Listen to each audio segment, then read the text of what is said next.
quarta, 25 de dezembro. Verso para memorizar. Vocês examinam as Escrituras, porque julgam ter nelas a vida eterna, e são elas mesmas que testificam de mim. João 5,39.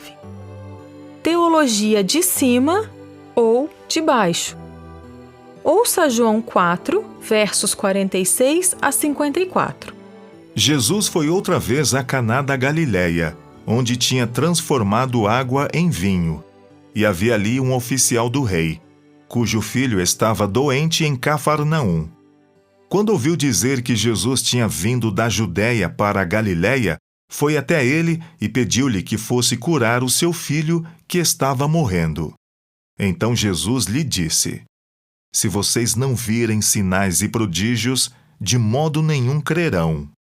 O oficial pediu mais uma vez: Senhor, venha, antes que meu filho morra. Jesus respondeu: Vá, o seu filho vai viver. O homem creu na palavra de Jesus e partiu.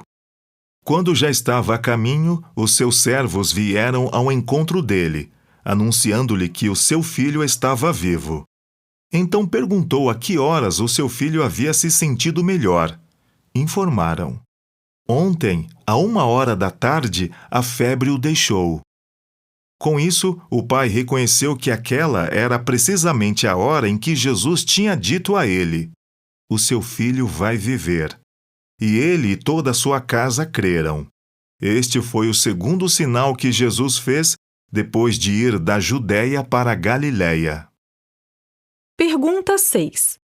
Que problema levou o oficial a Jesus e qual era a verdadeira questão envolvida?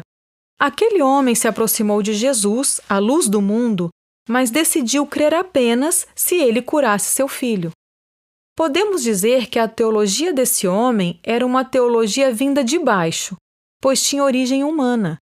A teologia de baixo estabelece critérios e padrões em relação a Deus e a sua palavra.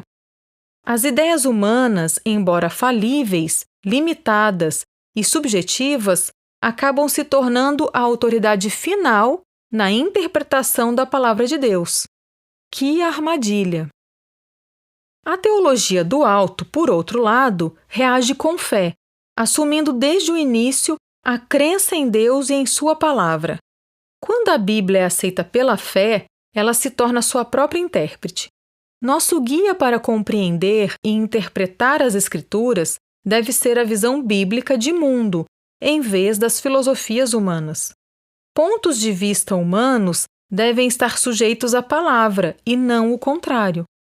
Se desejamos crer em Jesus e no que ele disse, devemos crer nas palavras das Escrituras. Se vocês permanecerem na minha palavra, são verdadeiramente meus discípulos.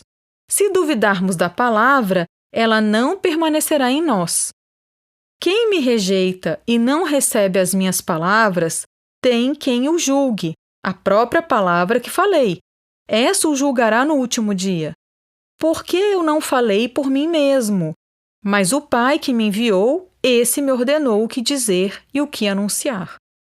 Ouvir a palavra vai além de absorver informações. Significa fazer a vontade de Deus. Essa é a resposta ativa à palavra.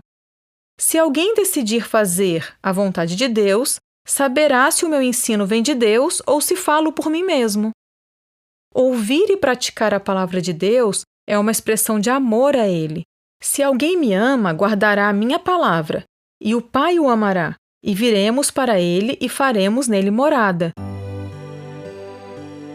Qual é a relação entre o amor a Jesus e a obediência? Por que qualquer suposta obediência que não esteja fundamentada no amor corre o risco de cair no legalismo?